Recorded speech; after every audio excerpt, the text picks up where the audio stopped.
We think we choose our partners logically, but the traits that attract us most are often the exact ones that fracture our relationships later on.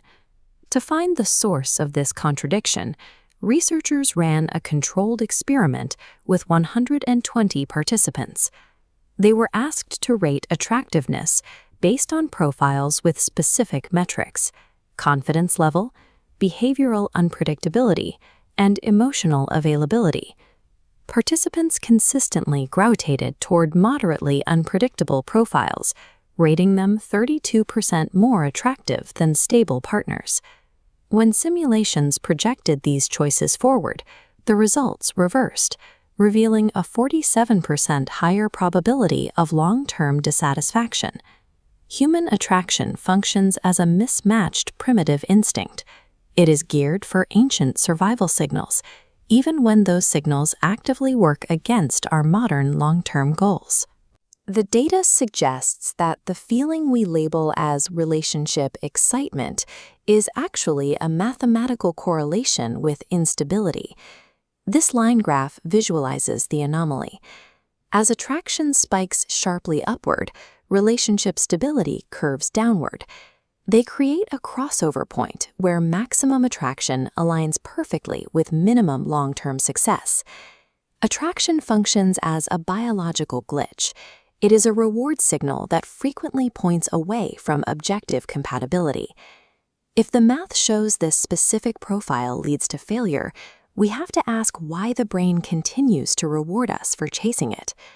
Romantic chemistry operates as a measurable biological trap, driven by evolutionary data that hasn't updated for the modern world. In primitive environments, unpredictable behavior served as a vital survival signal. It indicated resourcefulness and the kind of genetic fitness needed to navigate a dangerous landscape.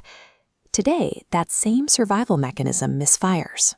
It applies old-world logic to modern relationships, where consistency and safety are what actually determine a partnership's success.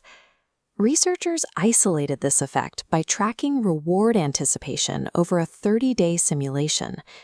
They focused specifically on the brain's dopamine response to behavioral variability. When unpredictability is present, the brain generates a 65% initial surge in dopamine. This surge is temporary. The chart shows it decaying into a jagged, chaotic line, causing the emotional volatility that many people misinterpret as passion. Your brain is currently rewarding a signal that no longer serves your survival. We are biologically programmed to mistake erratic, chaotic neurological signals for deep emotional connection.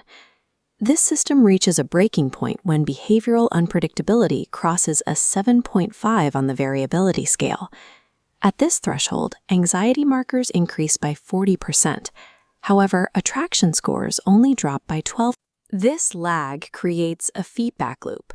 The brain chases intermittent rewards, locking us in harmful cycles because the attraction signal hasn't caught up to the anxiety level. The simulation logs show the practical results. Partners rated as most attractive generated 2.3 times more misunderstandings, creating constant communication friction. Scientists attempted to fix this by gradually increasing the predictability of the partners within the simulation. The results were counterintuitive. Instead of increasing satisfaction, attraction scores dropped by 38. The final breakthrough in the research came from a new approach, the controlled balance model. This radar chart shows the target parameters. By keeping unpredictability between 3.5 and 5.0, and raising emotional reliability above 8.0, researchers stabilized the system. Under these conditions, attraction remains high, while long-term satisfaction probability increases by 52%. What we perceive as the most intense attraction is often the most unstable. It is possible to maintain high romantic interest without sacrificing safety, as long as the inputs of unpredictability and reliability are balanced correctly. This data suggests that our neurology is simply miscalibrated for current environments. These insights are updating relationship therapy, behavioral coaching programs, and the algorithms behind dating platforms. By identifying our own attraction biases, we can consciously override the impulses that lead us toward instability. We can treat chemistry as a system to observe and predict. Understanding these patterns allows us to calibrate our responses rather than following them blindly. Navigating the paradox of attraction gives us the power to choose lasting stability over outdated biological traps.